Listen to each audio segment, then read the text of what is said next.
I solemnly swear that I am up to no good.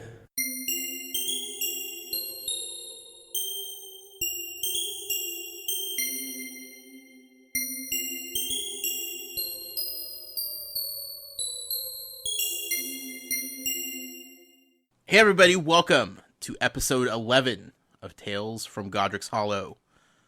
Your favorite, possibly because it's the only Harry Potter podcast on the entire internet. We are recording this on September 12th, 2016. This is our first movie review episode. We have no idea how this is going to go. Hang tight. Give us a little break here because it may go down some paths we're not expecting. It's going to be fun. I am the muggle of the show, your co-host, Josh Brown. I am joined by not one, but two co-hosts tonight. As always, I am joined by my regular co-host, Professor Matt Sonnenberg. How's it going, Josh? Fantastic. I am excited. I have some things to say. And we need to do this episode. I am super excited to hear what you have to say. I've ever since you tweeted out that you were watching the movie, and then you had a reaction, and I just wanted to ask you right then and there. But that, like I said, that kind of ruined the entire point of the podcast. So I almost called you, Matt. I almost called you and had some words, but I saved it. Figured we might as well record it if we're going to talk about it. So here we are. We are joined by a very special guest. He is the Hagrid to my Harry Potter. I think that works. You calling me fat? I'm calling you bearded, fluffy. Aw. Wait, do I have three heads? Possibly. Unconfirmed. Co-host of the Joys of Games podcast, none other than Collin Wheeler. Something wicked this way comes. Good evening. I don't know what that means. I was going to say, he's not even going to get that reference yet. No, it's going to be a magical evening, guys. I'm excited for this. I don't even know what our opening and outro of the podcast means at this point. It's very true. I don't know what the name of our podcast means. Honestly, you really are up to no good, so it makes sense. That's true. That's very true. So many references. I know nothing about anything. For those of you listening at home, in your car, in your classroom, doctor's office, sporting events, anywhere you listen to podcasts, really. If you're new to this show, welcome. Thank you. This is in a book club of sorts. We are encouraging the listening audience to read along the entire series of Harry Potter along with us. Myself, this is my first time through anything Harry Potter related. I knew nothing coming into this podcast. We have finished one book so far. We read a couple chapters each week. We encourage you guys out there to read along, and then listen to the podcast afterwards. We do kind of like a recap of what happened in the last couple chapters. I have varying opinions about what I read. Matt is there to guide me along the way and sometimes answer questions, sometimes string me along for an entire book. Either way, we come to some conclusion, and we have finished the first book, Harry Potter and the Sorcerer's Stone. It is obviously the far superior title to the book. I'm sorry, UK fans out there and your Philosopher's Stone, but this is America. This is Sorcerer's Stone, and don't worry, in about 2 months, I may not be as patriotic as I am right now. So maybe we'll be talking about Philosopher's Stone in a couple months. I don't know. As of right now, it's Sorcerer's Stone. But you know, Harry Potter fans out there, you know what I'm talking about. Either way. In between the books, Matt and I kind of decided from the beginning that a nice break in between finishing one book and starting another would be to watch the corresponding movie to go along with it. I will say it was a nice, refreshing break from the required reading homework assignment that Matt gives me every week. And it was also nice to go back and watch the story unfold that I had been reading for several weeks leading up to that. So there was definitely some merit to it. I'm desperate to start the next book. Yeah, to be honest, I almost forgot we were doing the movie and really wanted to start reading the next book myself. Mm-hmm. But I'm like, no, I need to hold off until we record the next episode. Right. And then I can start reading. Sure. And which I will probably start reading tomorrow because the books just get better and better. But like you were saying, we had to do this movie episode not only because it's a nice break, but the movies are also a huge part of the Harry Potter culture. Sure. And as we'll find out tonight, there is a lot of room for discussion, especially when comparing them with the books.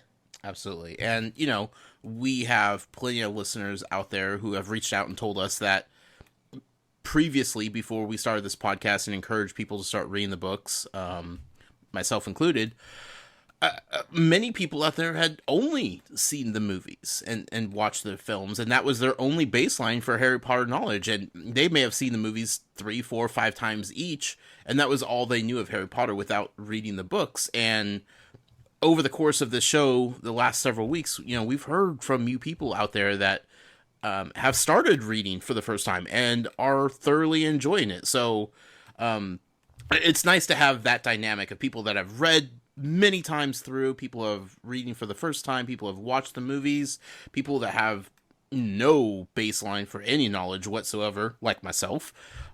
It's a nice melting pot of opinions and fandom regarding Harry Potter. Collin, this is your first time on the show.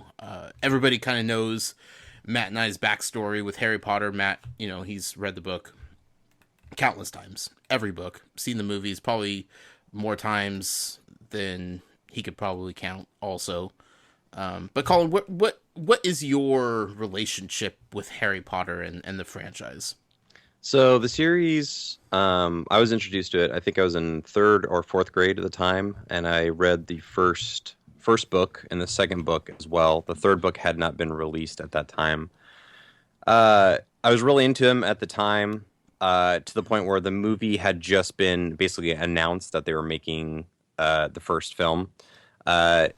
The collector in me wanted everything Harry Potter at the time, so the Hallmark store was really the only place that was selling any Harry Potter merchandise. So I had like Harry Potter bookmarks, bookends, little ornaments, all sorts of cool little Harry Potter stuff that were just based off the book specifically. Nowadays, you really can only find movie memorabilia, which is cool too. I like that as well, but it's something kind of special about it because it was so new and it wasn't this huge phenomenon it is right now. Moving on, I read the 3rd book, got halfway through the 4th book. I think it was I got bored with the 4th book because of all the Quidditch stuff, but it's also one of those things that I feel like, and I think I was in 6th grade at the time, I felt like I was too cool for this, so I put it down type of thing. But then when the movies... You're regretting that now, aren't you? I am, yeah, absolutely. The movies, we watch all 8 films.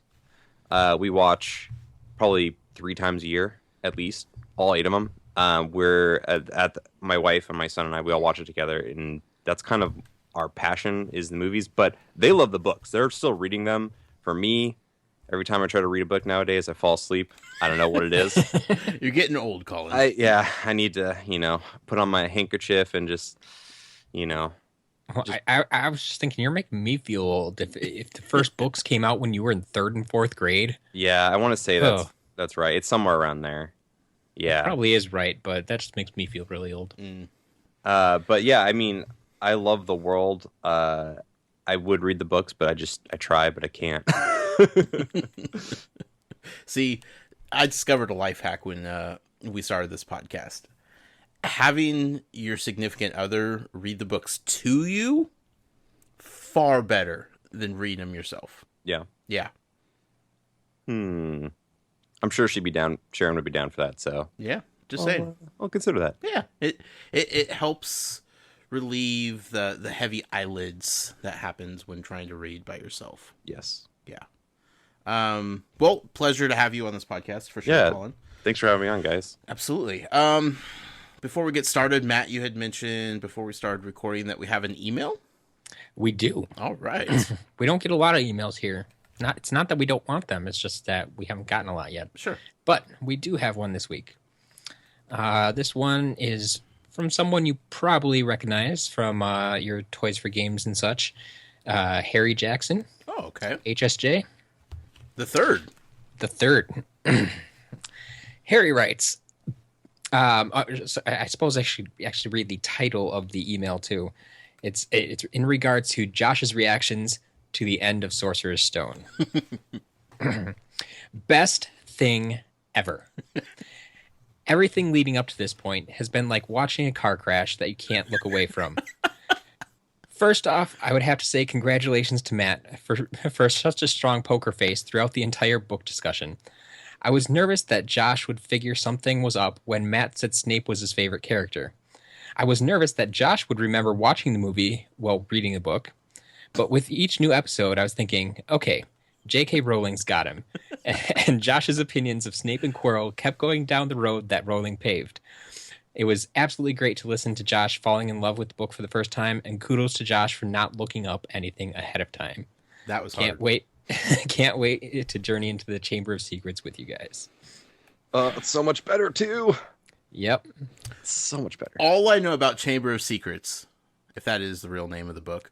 It is. Okay. Again, I'm only familiar with Goblet of Fire going forward, so excuse me if I get that wrong. Whoa. You just pulled another one out. Last time you told me the only one you could remember was Order of the Phoenix. See? They're all screwed up in my head, That's Matt. great. It's like magic. It's sticking in your head. Ask me which order they're in. That will be fun. Which order are they in? No idea.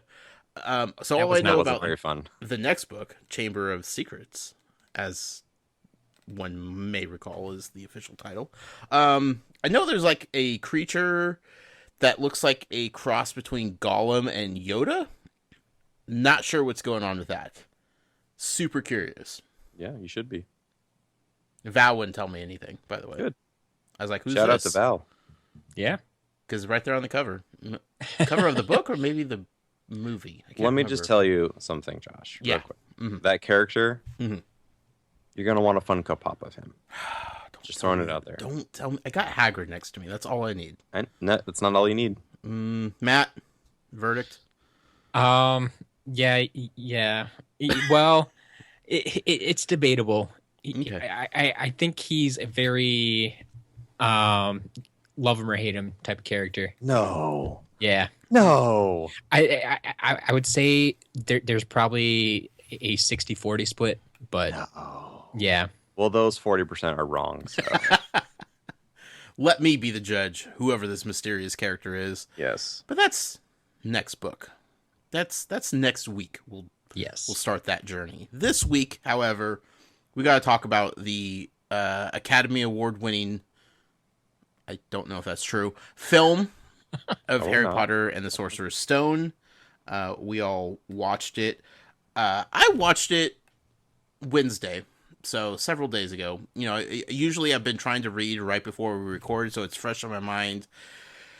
I just had this, this desire to watch the movies as soon as possible, and so we made it happen. I made butterbeer before the movie started.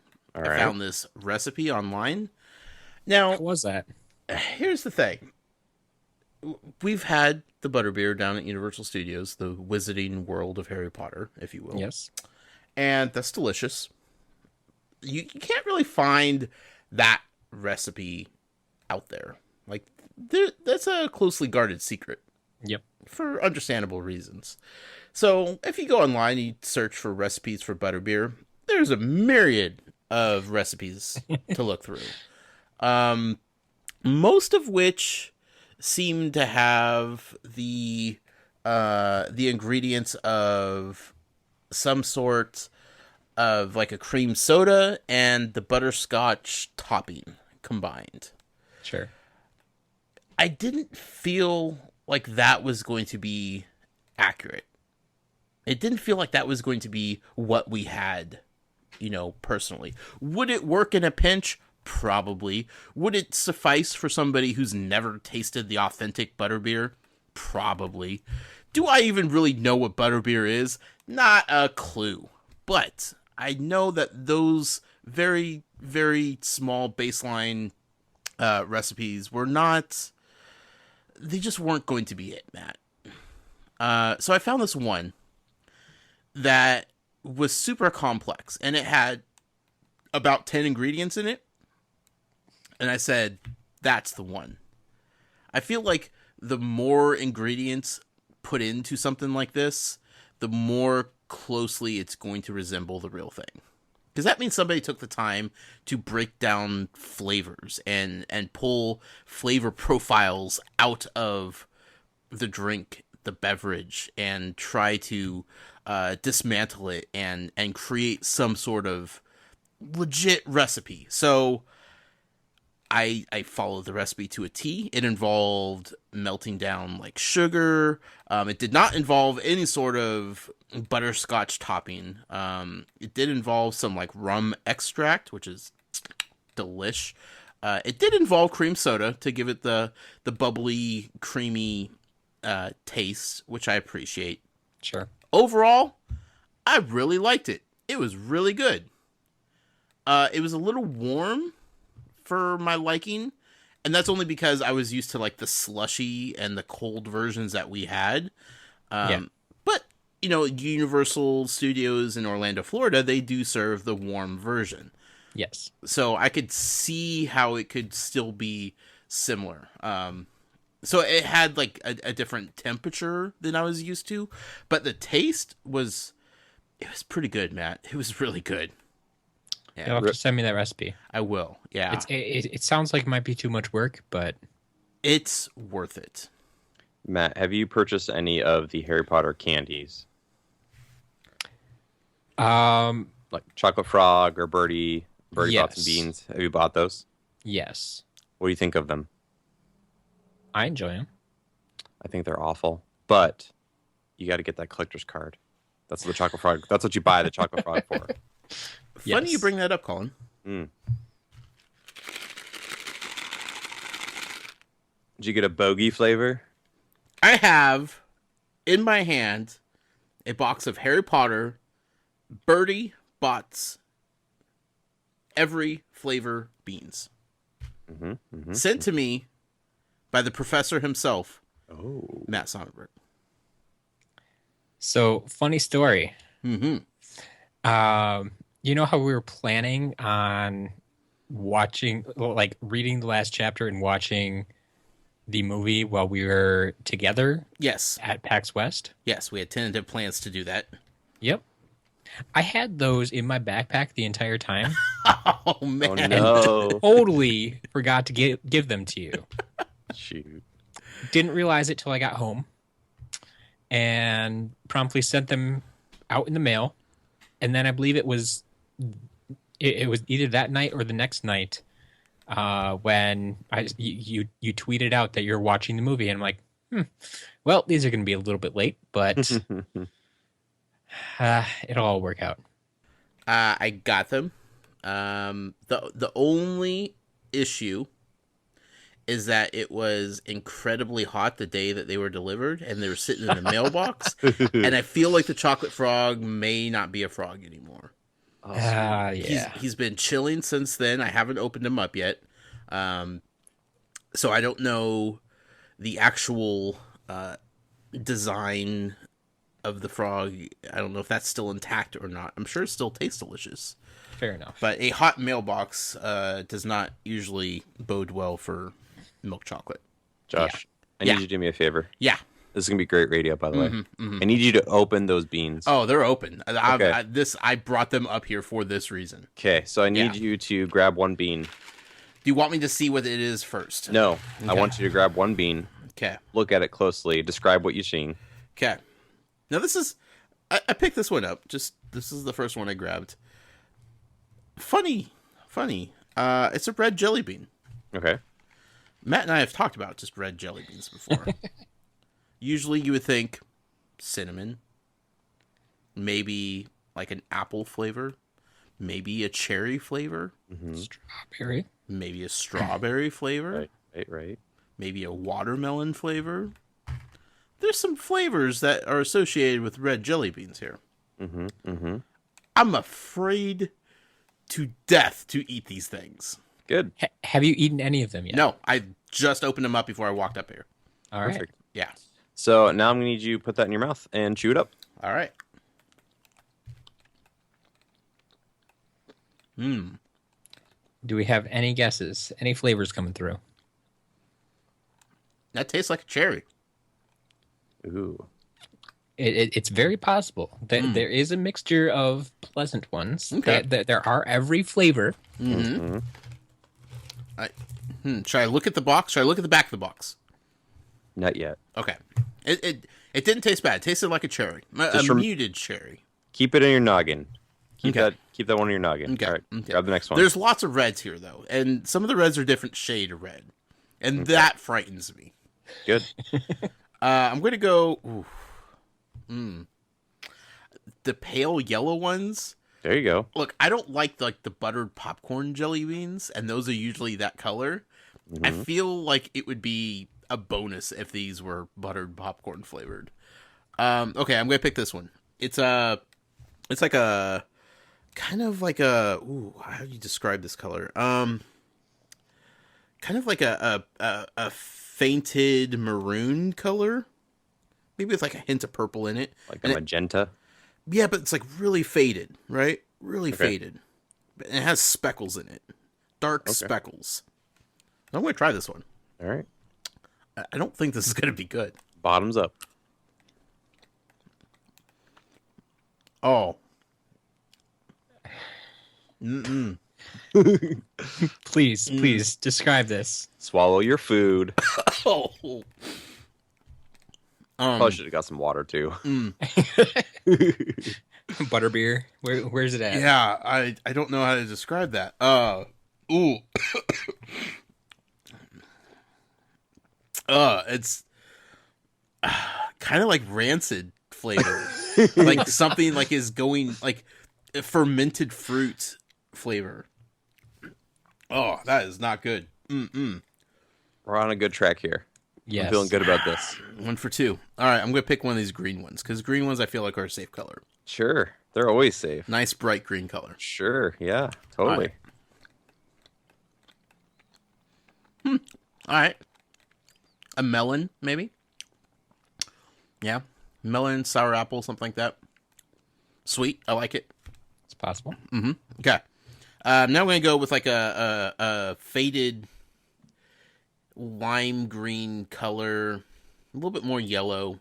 But it has red and olive green flakes in it. Oh. Well, that sounds pleasant. Yeah, no. Why don't you go ahead and try that? I feel like all the spotted ones are going to be disgusting. Oh, you don't know that. Oh, God.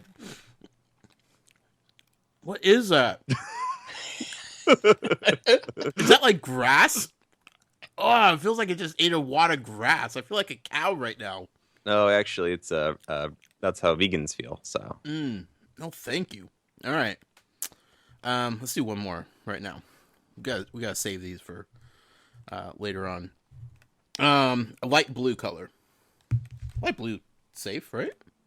Sure. Can't be bad. They're all safe. What are you talking about? You're enjoying yourself.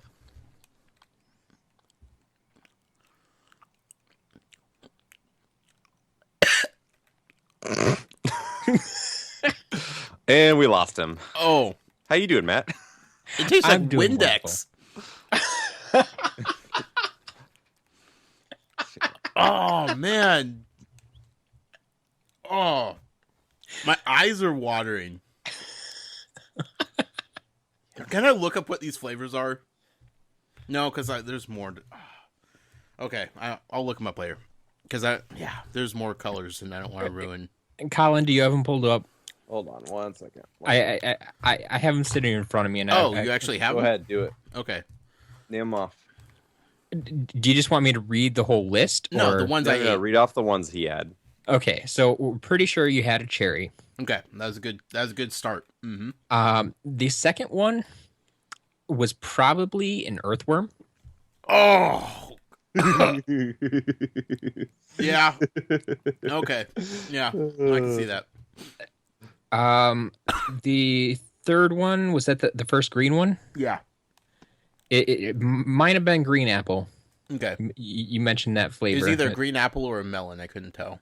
Yeah, Or it could be a watermelon too. It's true, but he didn't wasn't describe that watermelon. quite properly. So. Yeah, wasn't watermelon. It if it was a melon, it would be like a honeydew, or like a cantaloupe type, or green apple. The second green one you described, Mm-hmm. it sounded like one thing when you described it, but then when you actually ate it, you described it as grass. Yeah. Which is one of the flavors. Okay. So I'm gonna go with grass on that one. All right. What's the color of the grass bean? It's pretty bright green, coming into yellow. Yeah. It's like neon green with speckles. You see, I don't think it has speckles though. It doesn't have speckles. Nope. But I could see different beans getting mixed a little bit in. Yeah. And the final one, the only blue one I have on my chart here, is actually blueberry. No way. Light pale blue. It's actually toothpaste. Toothpaste? Toothpaste. Is that? They have a second series, depending on which one he got. There is a toothpaste one. That could be. Yep. There we go. Oh, I see what they did. Yeah. Oh, that didn't taste like toothpaste, man. I've had toothpaste in my mouth before. It's after you ate everything else. It's kind of the reverse effect, you know. True. After you brush your teeth and then you try to eat something, it doesn't taste right. Orange juice after brushing your teeth is the Yes, worst. exactly. Oh, I've never done that before. That sounds terrible. Well, we'll get back to more of those later. Thank you for that, Matt. You're welcome. I can't wait to try the chocolate frog and see what surprises come out of that thing. Far less surprising, but delicious. If it jumps away, though, I'm quitting the show. I'm just done. Don't open the bag. So let's talk about this movie, shall we? Yeah. Let's get started. So, I haven't really done any research because why would I? When did the movie come out? First of all, what year did the movie come out? I don't even know that part. 2001. 2001. Okay. Yep. Directed by Christopher Columbus. I don't know if you guys know that, but that name. But he is the director of Home Alone 1 and 2. Absolutely. The music, if you listen to it, sounds very similar to Home Alone because John Williams, who did the score for Home Alone, as well as Star Wars and Jurassic Park, and basically every classic movie ever, also did the music. Best composer ever. Yep. Also did the music for this movie. Best movie composer, I should say. Yep. Well done. So when did this... Excuse my throat. That was not toothpaste. I stand by that.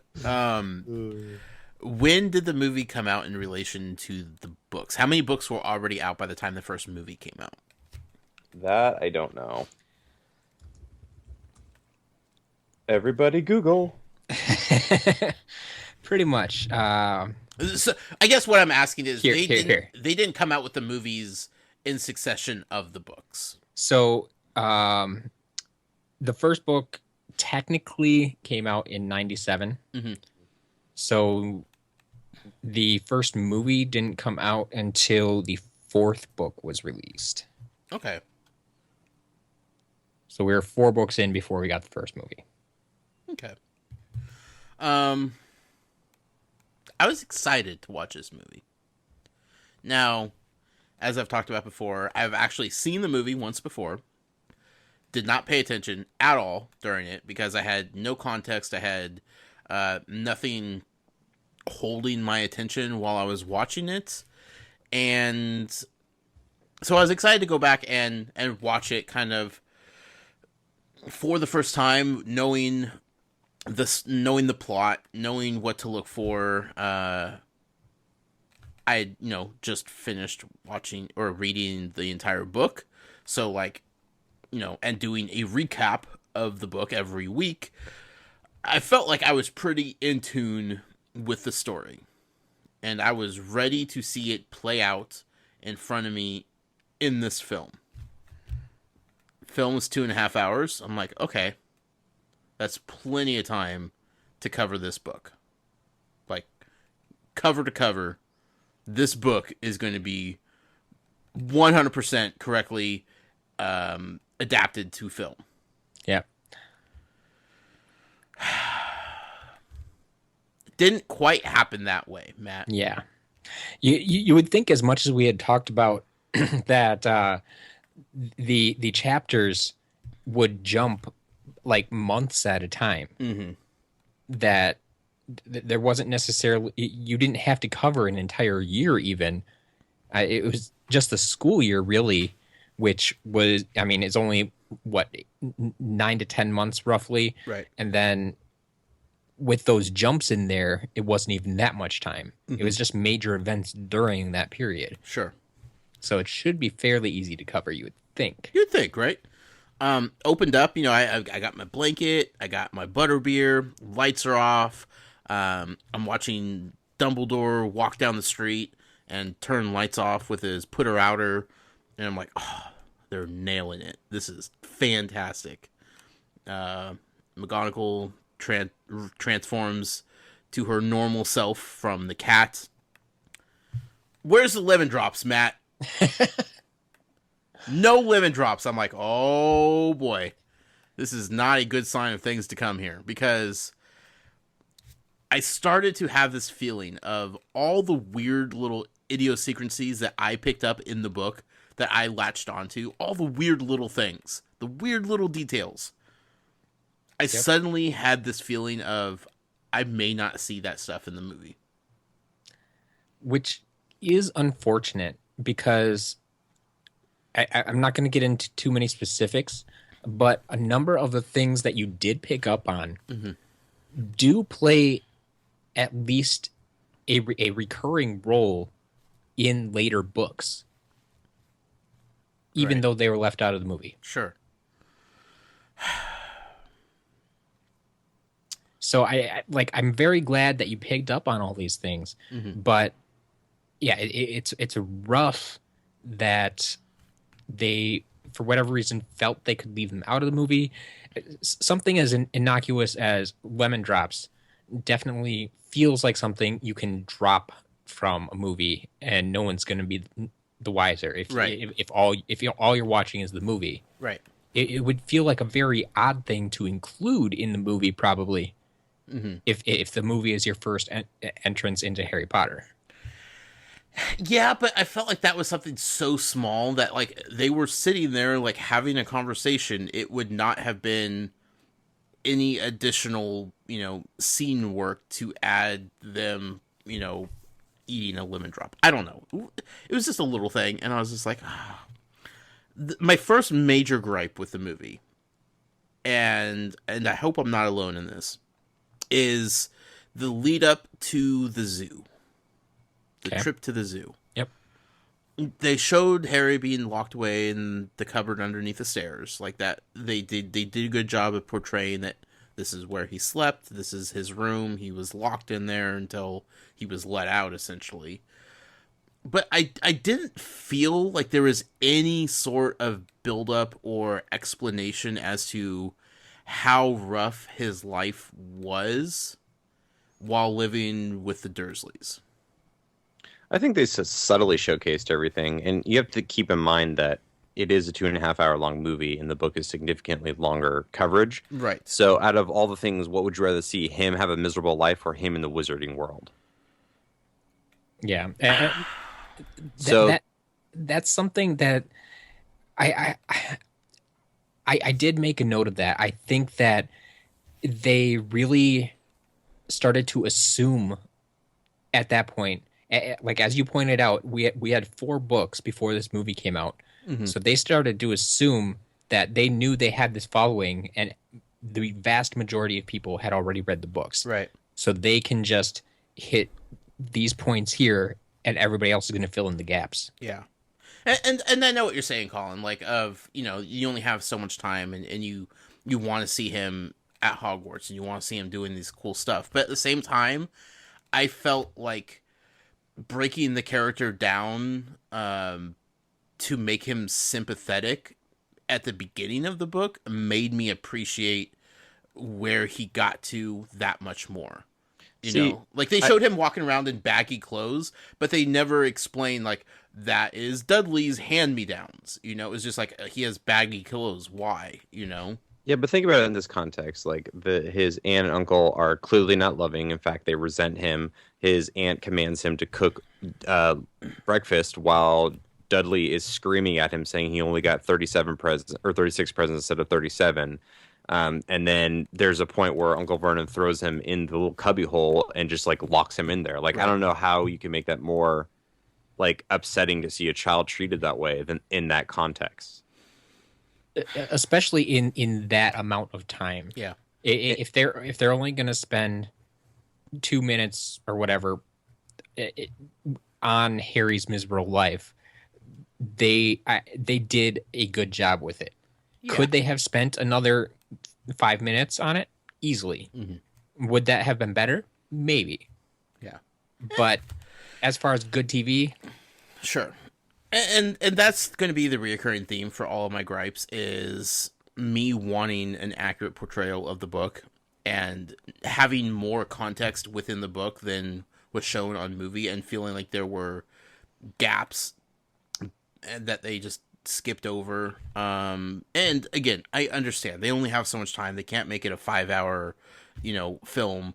Would I have liked it? Kinda. I don't know. Like, I want to see the babysitter, the crazy cat lady down the street. Like, I want to see her. That was the character I latched onto in the beginning for no real reason whatsoever, other than I was fascinated about this cat lady who Harry hated going to see. Like, would that have fit into the movie? Not at all. But that was somebody in the book that I recognized that I was waiting to see, and all of a sudden they're at the zoo talking to a snake, and I'm like, what? Wait, hold on. Slow down. Yeah, that one does bother me a little bit, that Mrs. Fig is not mentioned at all. Mm-hmm. And then they glossed right over, he wasn't even in the movie, Dudley's friend Piers that was supposed to go to the zoo with them. Right. It was supposed to be Dudley and Piers and Harry in the backseat of that car. Yeah. And it was just Dudley and Harry. Mm-hmm. So, I don't know. I want you to do me a favor, Josh. Yeah. Mm-hmm. Do me a favor. As you read the books, as you go on to see the movies, I want you to take each genre for what they are. Because you will never get a perfect adaptation of anything. It's just, you won't. And Sharon's read all the books many times. She's seen the movies many times. And she loves them both for different reasons. Sure. So if you go in with that mentality, you will be less disappointed, I think. It's possible. I think the major issue is that I had just got done reading the book. Sure. If it was like, if I had been several years removed from reading the first book and then this movie came out and I saw the movie, I'd be like, oh, they hit all the major points of the book. This is awesome. This is exactly how I imagined Hogwarts, and this is exactly how I imagined Diagon Alley, and this is exactly how I imagined Hagrid, and, all these cool stuff. Like, I'd be super jazzed about all of it, but I just finished the book, like, 2 nights before, and then all of a sudden, watching the movie, and it's like, it's missing some stuff. That's a me problem, though. I can tell you right now that as you know, I've done both of these many, many times, and I can tell you that when I read through the entire series and then sit down and watch all the movies, it feels much better than when I read a book, watch movie, read a book, watch movie. Right. But for your first time, I think it needs to be done this way. Yeah. Yeah, I understand. Seeing Hagrid, like, bust in the door and, like, just him, like, plop down on the couch, like I immediately fell in love with that character all over again. I'm like, that is my Hagrid. Like that's the guy. That's him. I really think that the whole movie had just the perfect cast. Like everybody, Yes. except for Hermione. Obviously, Emma Watson's very beautiful, and Hermione as a character is described not so much. That's the one thing that I was like, They had to work just to get her to where they have her in the movie. Yeah. With her hair and the teeth and the way she's described in the book. Yeah, it was hard to do, but they worked around it. Yeah. But yeah, everybody was cast really great. Yeah, absolutely top-notch cast from the ground up. I love that when I remember when they were cast in this movie, they made a huge point that for the main trio, they did not want any big names. Right. They wanted fresh. They wanted people that weren't associated with other films or TV. For the rest of the cast, obviously, there are a lot of big names that we know. Oh yeah. A lot, like pretty much all the professors we know from somewhere or other. But yeah, I remember because when Daniel Radcliffe was casted, what you were saying about the no names, he'd never been in anything before, like nothing. That's his first professional acting gig, and to put so much faith on a kid that's never acted pretty well is pretty bold of Warner Brothers, honestly. Absolutely. So yeah, Val and I were actually talking about this while we watched it, and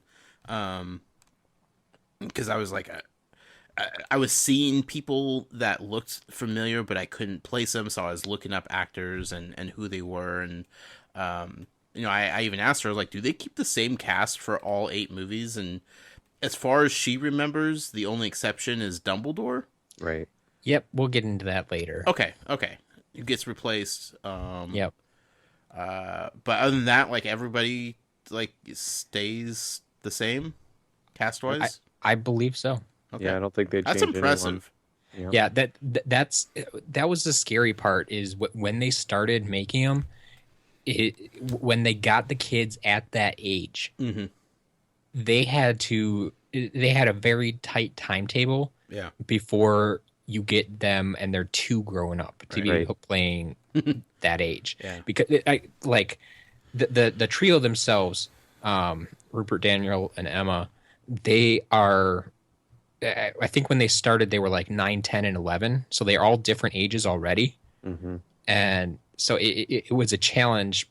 I mean, when they're that young, it was fine. But even just 2-3 years removed from that, you start to see those changes. And if you don't keep on that recording schedule, you're going to have problems. Right. Yeah. Spoiler alert, kids grow up.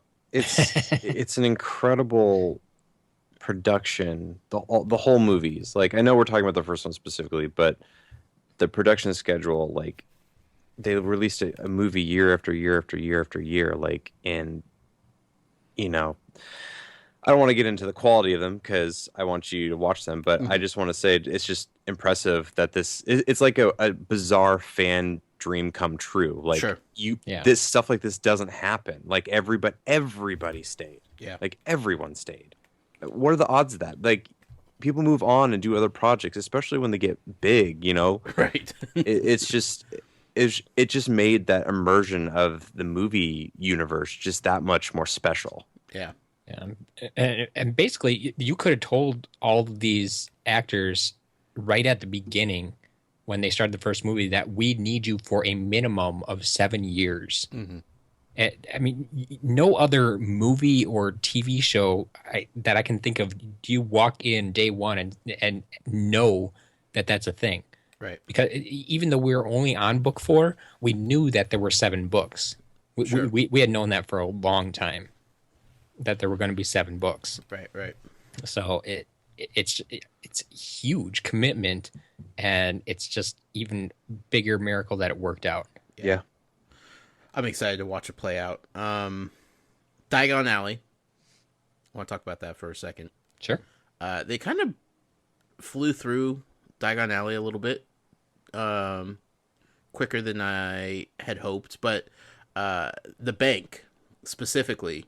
Yes. I was super jazzed about the bank and seeing the goblins and all that good stuff. nitpicking here just a little bit. I have to understand that it's 2001 and they did the best that they could. The hands, you could tell were like rubbery fingers, and it bothered me a little bit to see it because I was like, those don't look very real. So I had to suspend disbelief a little bit. The two people that were the goblins in the bank too, it's Warwick Davis and Vern Trier. So I appreciate the movie for the practical effects. Like, I'm glad that they chose as much as practical effects can go. Right. And I think them having makeup on instead of doing like CG characters, was just so much better. Oh, yes. Sure. So maybe they should have just not zoomed in on the hand. Maybe, when he's like handing, like he's grabbing or handing something, but I was like, maybe a little too close of a camera shot there on the old plastic hand there. But overall, like, it was cool to see like the bank play out, and it was more grand than I had pictured in my head, which was cool. Really appreciated what they had going on with that, though. Yeah. Second major gripe of the film: Hagrid taking Harry to the train station. Yep. I understand they had to speed it up, and they didn't have time to explain that Harry had to go back home for a month before he could go, and then he had to get dropped off by the Dursleys and all that stuff. Like, I understand, but like as soon as it happened, I was like, I yelled out. I was like, "Why is Hagrid taking him to the train station?" Also, if Hagrid was taking him to the train station and Hagrid knows about the platform, wouldn't Hagrid explain to him how to get into platform 9 3/4? Like, I understand the Dursleys not explaining anything to Harry because they don't know anything. They're dumb muggles. But Hagrid dropping him off would 100% show Harry how to get there. And he just left him out to dry. Not necessarily. You think about Hagrid's character, and he is very loyal and wants to be a good friend as much as he can. Mm-hmm. He knew that he was running late for something. At least that's how they wrote it into the movie. And so he had that on his mind. Yeah. And he's not necessarily thinking, oh, Harry has never done this before. Like, when he first met Harry when he was 11 for the first time. Obviously, he met him as a baby. But when he met him again, he once again assumed that he knew he was a wizard. He assumed that he knew his parents were wizards. He assumed all these things. And so why he gets to this point again and assumes that Harry knows where he's going. He told him to stick to his ticket.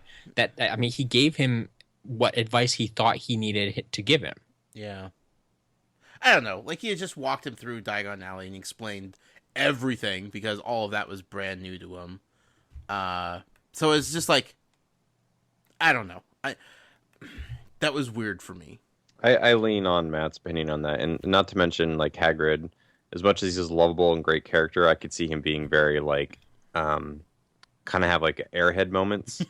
Yeah, we're like, okay, you're good to go. See you later. Bye. Type of thing. Like it to me, it kept in character with his character. Absolutely. So. And the thing right before that moment, actually, I thought you would have enjoyed this. Did you catch what Hagrid said before he left Harry? They were walking into it was a shot of them walking into the station. Right. And Hagrid looks over his shoulder and says, "What are you looking at?" And that is the people staring at him because he's a giant. That's right. Yes. And you made a big point about this in the books that we didn't see that. Right. But they included it in the movie. Yeah. It was brief, but it was there. I was also watching as they were walking, and I was waiting for kind of like a pulled back camera zoom of people reacting to him, and other than that one line, like there wasn't. Sure. And I was like, how's he just walking down the street? Like, he is clearly a giant. Like, sure, Harry's small, but he's still a very large person, and larger than most everybody else on the street, I would imagine. But yeah. I will say the wand shop Ollivanders. Ollivanders. Thank you. It is scary how close they nailed that at Universal Studios. They do a very good job. Wow, I was blown. Like as soon as like they walked in, I'm like, holy cow! I've been there. I have been to that shop 100%. Collin, point of reference, have you been to either of the Wizarding Worlds? I haven't. We're planning on going next year sometime. Okay. That's all I need to know. But yeah, they really did nail the wand shop. Yeah, I was super stoked about that. I just want to add John Hurt as Mr. Ollivander. Yep.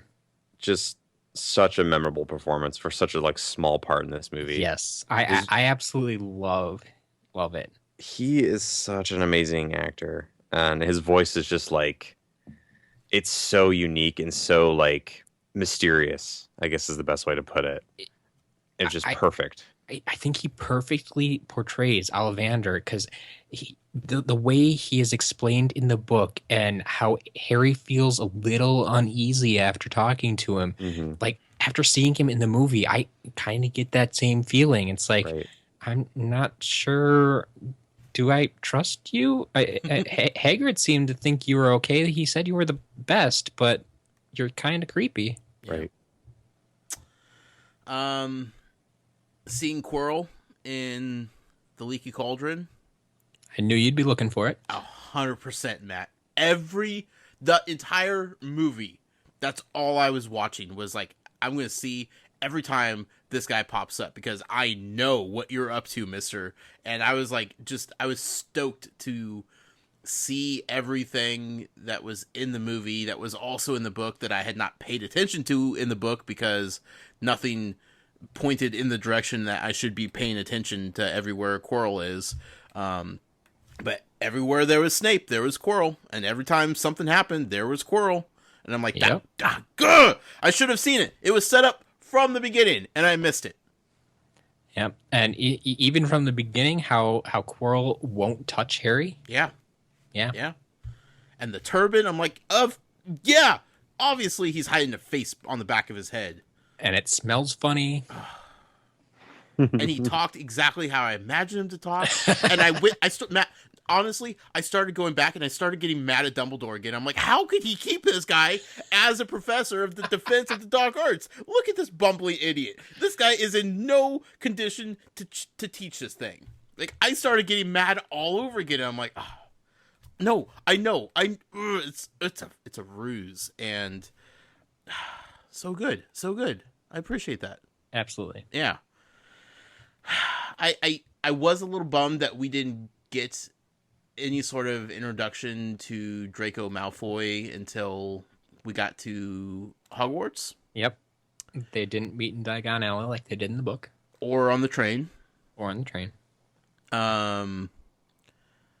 So I feel like the character is maybe a little bit more important, or at least the character felt more important in the book than it did in the movie. Like in the movie, the character was kind of just there as like some sort of antagonist for Harry, but not really in any sort of threatening way. But in the book, they definitely made it feel like there was more of a conflict there. Yeah. And to be honest, that's for the future. Okay. It needs to be there, but as far as the movie was concerned, it focused more on where the end of this where we're going to end up at the end of this movie. Yeah. And so there is more focus there. But even at the end, though, like when he is learning that Snape isn't who he thought he was, that whole explanation of Snape was to Harry's father as Draco is to Harry now. Like, I love that comparison in the book because I suddenly had more of an interest to pay attention to this budding conflict between Harry and Draco, and I felt more connected to Snape as a character once I learned that. So dropping that from the end of the movie also, I trust in you if you say that like that does develop in future movies, but that was something that was like I found importance in the book. Yeah, the first book really does a great job of setting up the rest of the series. Mm-hmm. The problem then with the movies is that, like I said, they focus on what is at hand. Yeah. They don't focus so much on what is coming up. Right. And that's one of the big compromises they made to save time. Sure. I mean, just little bits of time here and there, but when things need to play out in the movies, they do take a little bit of extra time to kind of backtrack a little bit and explain what is going on. Right. So you still get all the feeling you need when the time comes, but you're just not going to see it right away in the first movie. Now, something Collin might agree with me here. The Quidditch match. Yep. I felt like the Quidditch match was maybe a little too long of a scene. Like, I felt like they could have tightened that up and given me more of what I was missing. So, here's the thing. You like Once the again, Quidditch in the movie. It's a movie. Yeah. You need spectacle to have people enjoy movies. If you had people standing around, giving lemon drops to each other, just talking and talking and talking, kids aren't going to like it. Families don't want to bring their kids to it. Only the hardcore of the hardcore fans are going to appreciate it, and they needed to reach everyone, and they accomplished that with this movie.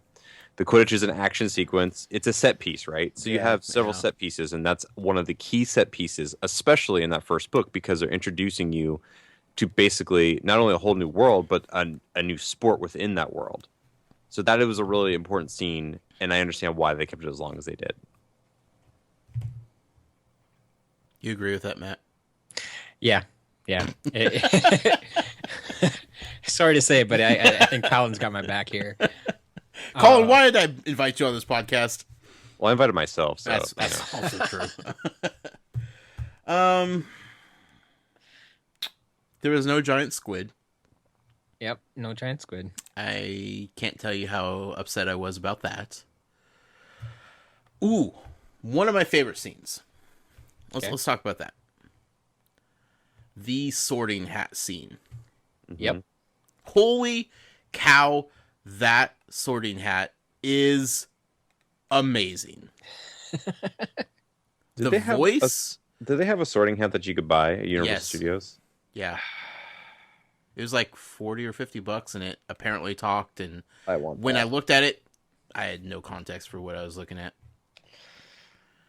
Sorry to interrupt. Continue. No, the voice, perfect. How it talked, how it had a face but didn't really have a face. If you didn't know it talked, it would just look like a hat. Yeah. Just an old frumpy brown fallen over hat. That thing was incredible. Yep. I loved it so much. I loved just how it yelled out stuff. It was that was a really, really well done scene. My one gripe about the scene, though, is that once again it's not done like it is in the book. Mm-hmm. You're right. In the book, they bring up the kids alphabetically. Yep. And everybody knows what's going on, and so there's big moments, especially when they know Potter is coming up. Right. And then that Ron still has to wait after Harry is sorted. Mm-hmm. Like they kind of make a point of that in the book, and here they just take like our main trio and maybe one or two others. Yeah, they had Draco and Neville. Susan. Oh, they did have Neville too. So 3 others, I guess. Yeah. And in my head, that I know it's not a movie out of the 80s or anything, but it felt like there should have been. There's an opportunity for some kind of montage. Yep. It wouldn't be your standard montage, but you could get creative with it and somehow focus on our trio, but still get through everybody else. Sure. Like you wouldn't have to give an explanation or like the thought process for each kid, but you could just show just a brief visual of a random kid with the hat yelling out which house it was going to. Yeah, like I don't think we even saw someone get sorted into Ravenclaw. No, nobody. So it almost feels like we brought in 20 kids, but we sorted 6 of them, and sorry, Ravenclaw, you got missed out this year.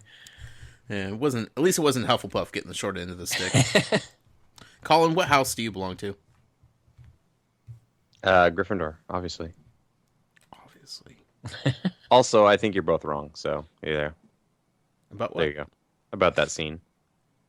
What do you think? What would a montage in that scene add to this movie? What would it add? Just announcing, and it wouldn't because all those are side characters. They're not relevant, at least in this movie. They're not relevant. And I imagine they even shot a lot more, and they cut it all out because they're like, this doesn't help this story. Which is about Harry Potter. Make people feel more comfortable with the fact that there's 4 different houses, probably. No. But the other part about that is, even if they did put in some kind of montage, like, it just wouldn't fit the flow of the movie. Yeah. Like, they'd have to put what is it, the Benny Hill theme song? That'd be the best. All right, add that scene in.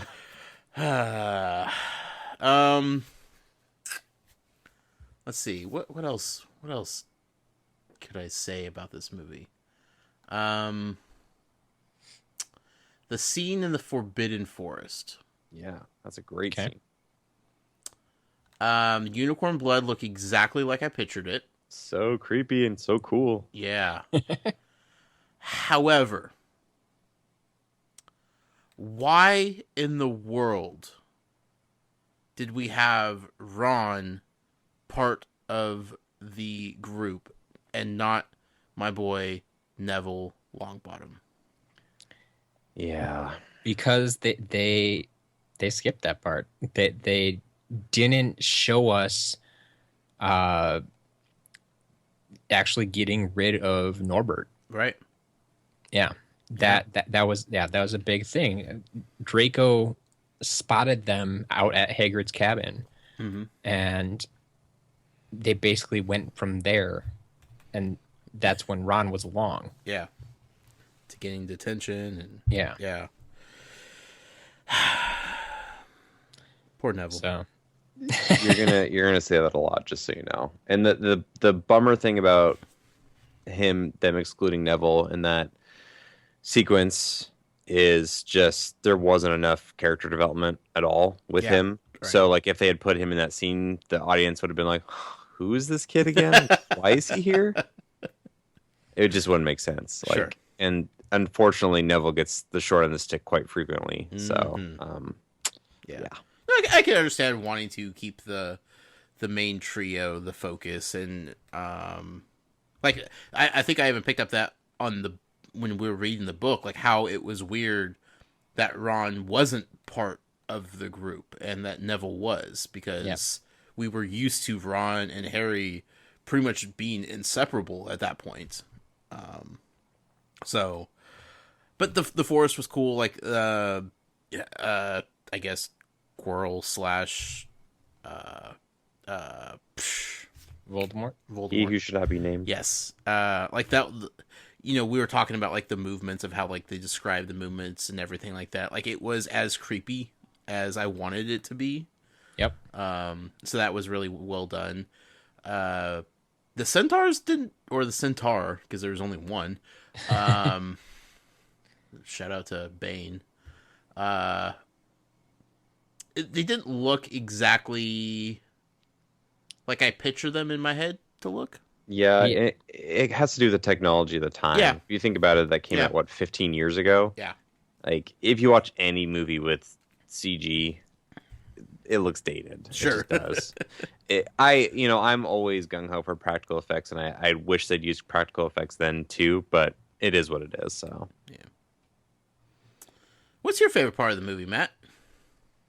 Favorite part? Yeah. Like, if there's, like, a thing of the movie that you're just like, yeah, that's what I want people to take away from this film. To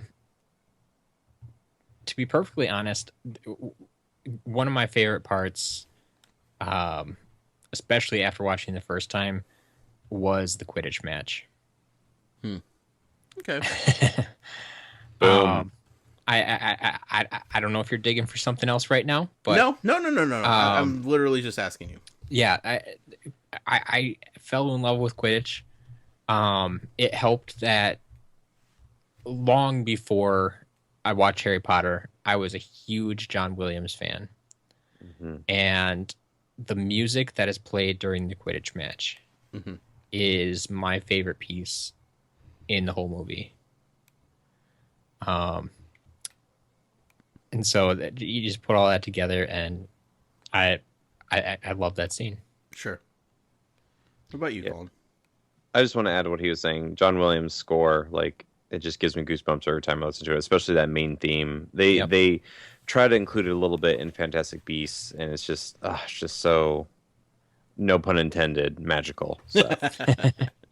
My favorite scene is actually kind of a weird choice. There's a scene where Harry meets Ron for the first time on the train, and they just kind of have a conversation, and basically the candy trolley comes by, and they're like, you want any candy? And Ron holds up with what looks like some kind of mutilated lunch. He's like, nah, I'm good. And Harry's just like, I'll take the lot. And it was just like this really nice, like, happy moment between two kids that have clearly, Ron's lived in poverty, and he's lived in basically poverty in the sense that his aunt and uncle gave him nothing. Mm-hmm. So it's both of them just like being quote unquote out on their own and just like, eating candy and junk food, and them going over all the different like kinds of candy and stuff. It was just like this cool little intimate scene that I really enjoy in the movie. Yeah. I loved like every scene that happened like in the dining hall, and the candles. Mm-hmm. So cool looking. Yeah. The Halloween with the pumpkin, like the jack-o'-lanterns. Yeah. Instead. That was a great scene. The troll and everything. Oh man. The troll was really well done. Yeah. Again, I'm kind of freaked out the trolls are wearing pants, Matt. Hey, he wasn't actually wearing pants. It was more of like a loincloth. Yeah, I guess so. Trout. Yeah, it was. Still, trolls shouldn't be clothed. All right. Yeah, he had a nice vest on too. Yeah, I appreciate that he was clothed. Just throwing that out there. I know Josh is all for these like naked trolls, and I'm not so sure. That's his own fanfic. I don't know what's going on there. Look, I'm doing a little something on the side. That's for another podcast altogether. Definitely a different podcast. Another going back to casting real quick, because there was one character that I was thinking of and I couldn't remember who it was, but now I remembered exactly who I wanted to talk about. Who I thought was perfectly cast. I mean, everybody was really well done. I mean, Hagrid and Dumbledore and McGonagall and everybody was so perfect. But there was one specific character that I honed in on as being the perfect actor to play the character that I had pictured in my head. Filch. Oh yeah. 100% how I imagined that character to be. You know what's painful about that? What's that? Is watching him in Game of Thrones. Yeah. And he's just like such a different character. No, it's like, oh. I was watching, I'm like, oh my God, he's such a perfect Filch. And Val's like, do you know where he's from? I'm like, I have no idea. She's like, Game of Thrones, Red Wedding. I'm like, oh, crap. God, he was so perfect in that. Yeah, he was. He's typecasted as this type of character. He's also like a vampire hunter in The Strain as well, and he's perfect in that as well. It's really funny. He's a great actor. Super creepy. David Bradley. Super creepy. Yep. But that is Filch to a T. I thought it was funny that they had John Cleese in there as Nearly Headless Nick. He just pops up and then pops out. I like that scene. That was fun. But Alan Rickman is by far my favorite casting in all of the movies. Mm-hmm. It's just the best. So overall, I think I liked the movie. I had fun watching it. I think I was, again, just troubled with the fact that I had just got done with the book.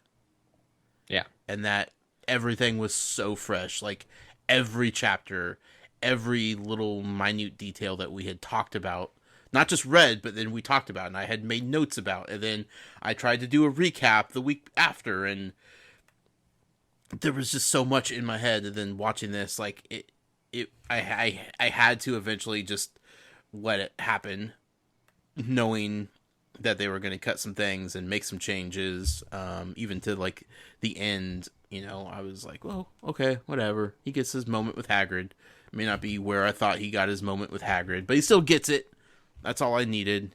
I needed him to get the photo album from him and whatnot. So, yeah, it was a fun movie, and I could see 100% why people who had watched the movie for the first time without reading the books would fall in love with the series. Yeah, I mean, like I said, the rest of my list of comments I made about the movie are basically little nitpicky things. Mm-hmm. They did a lot right with the movie. Mm-hmm. They hit what they needed to hit, but anyone who has read the books over and over, and especially like we just did, discussing them chapter by chapter, you pick up on so many things that, like I said, watching the movie right after, you're going to be missing all those little details. Yeah. And it's tough, but... You know what would have made the Quidditch scene better for me? Yeah? More Lee Jordan. Yep, I knew that was coming. Like, it started, like, he started the match, and then, like, they seemed to go away from the commentary. I'm like, I want to listen to this kid screaming about the match while I'm watching this happen. I know you made that comment during the show before, and I'm like, shoot, he's going to be disappointed. Yeah, because I was, like, so excited. I'm like, yes, this is it. And it's like, oh, no, he doesn't get to talk anymore. Oh, yeah, poor Lee. That was rough. I just remembered his name. And it's I was true. Like, super proud of that. And then it's like, no, he's not in the movie. I mean, he's there, but not really. Yeah. That would have made that Quidditch match much better for me.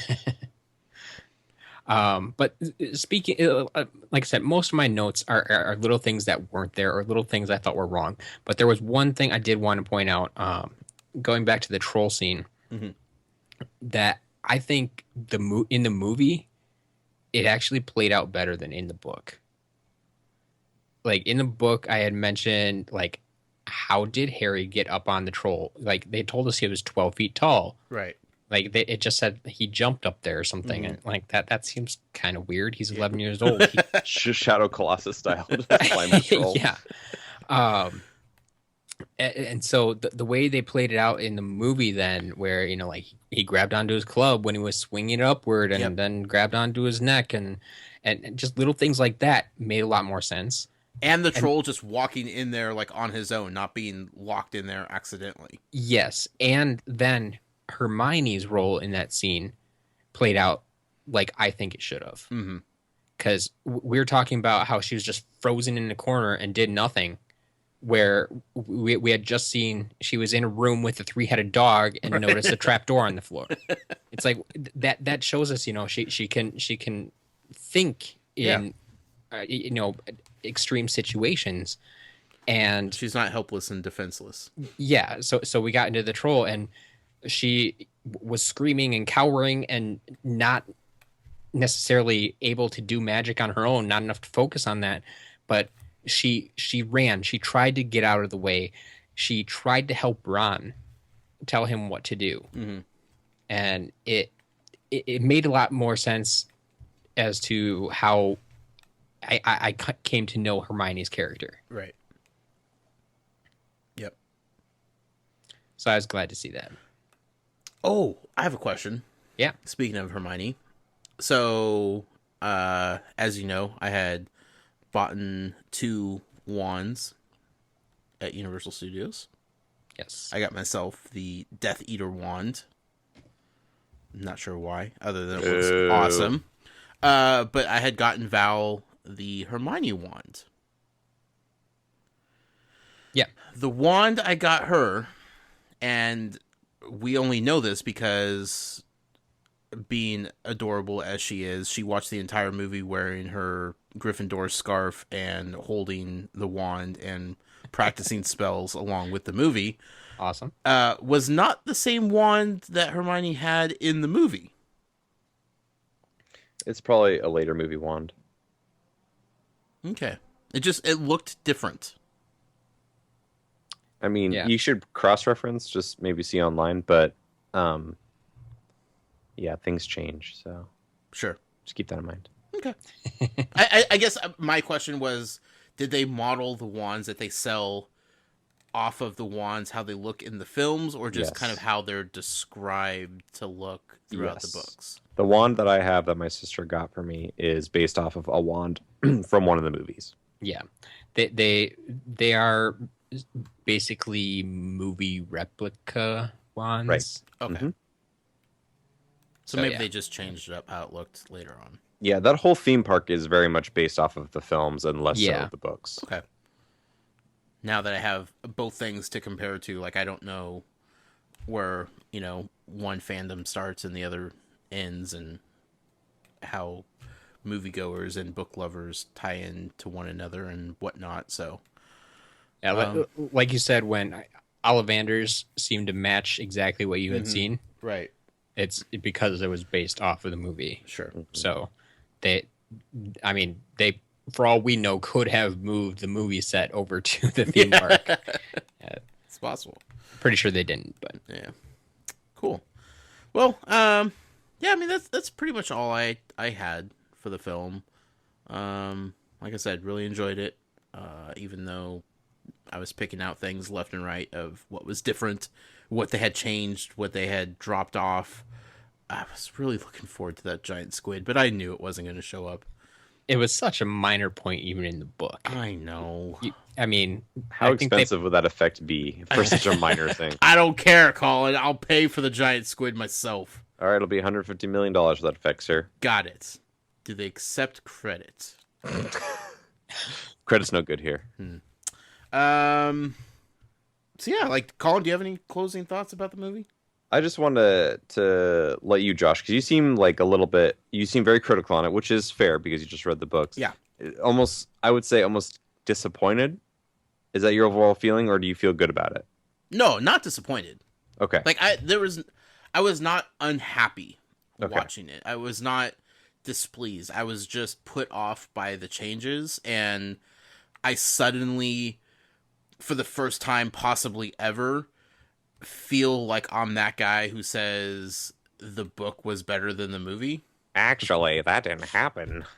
Yeah, like that's me now. And I've seen, movie adaptations of books before, that I had read books before, and I never really felt like I ever felt that strongly about how they changed a film from the book perspective. But like this one, because everything was so fresh, and because I don't know, like I'm just exploding with Harry Potter right now.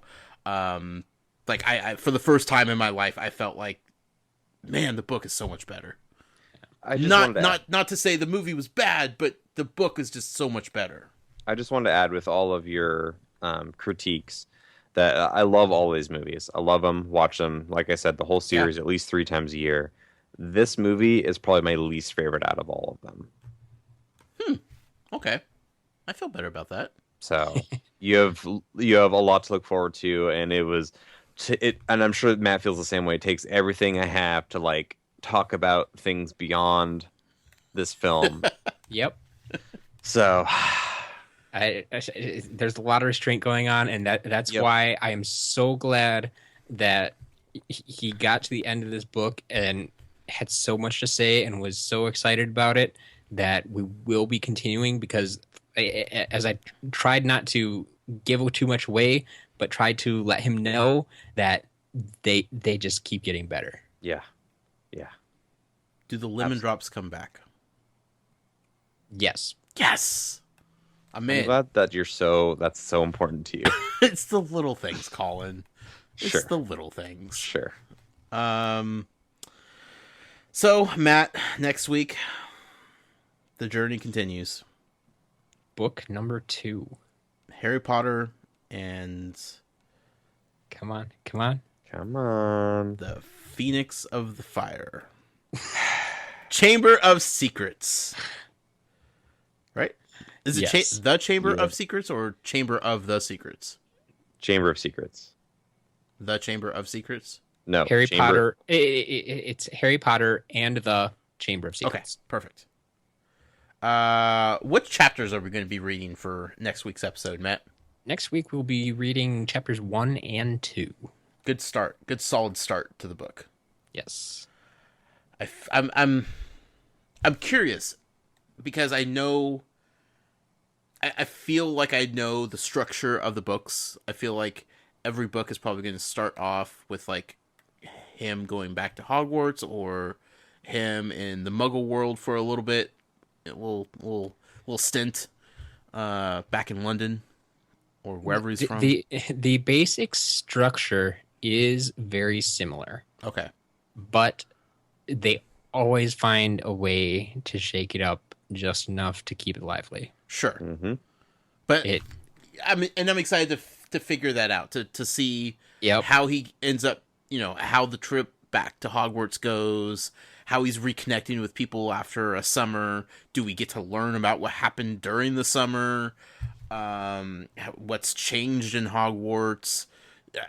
I'm all in. Glad to hear it. Yeah, you got me, Matt. You got me.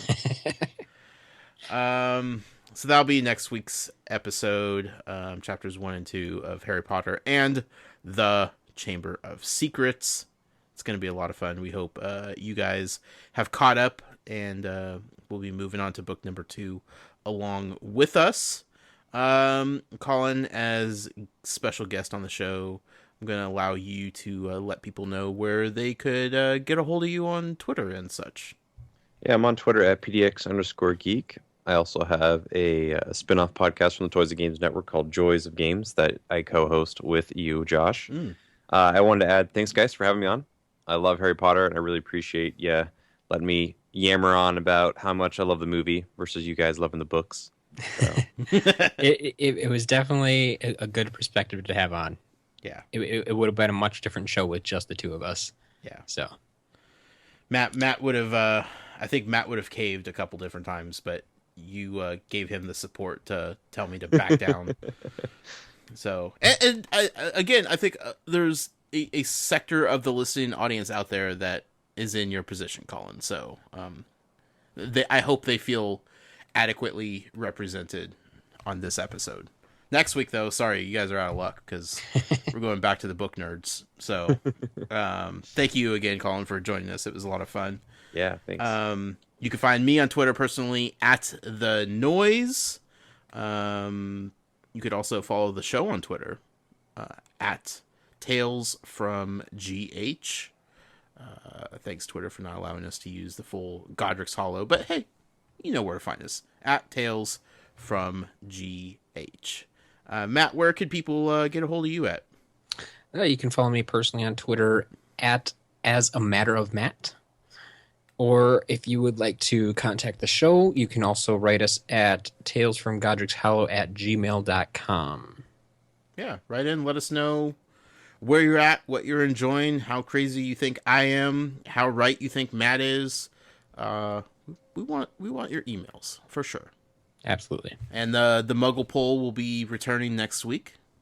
Yep, there wasn't too much I could do recapping the entire book. Yeah, so. I thought it was going to be, did you like the movie? Yes or no? Or I didn't watch it. Exactly. Yeah. What are you going to do? Yeah, I don't know. We'll be back next week, folks, so prepare for that. But until next week, when we again jump into book number 2, first 2 chapters, we'll see you next week. Muggle out. Mischief managed.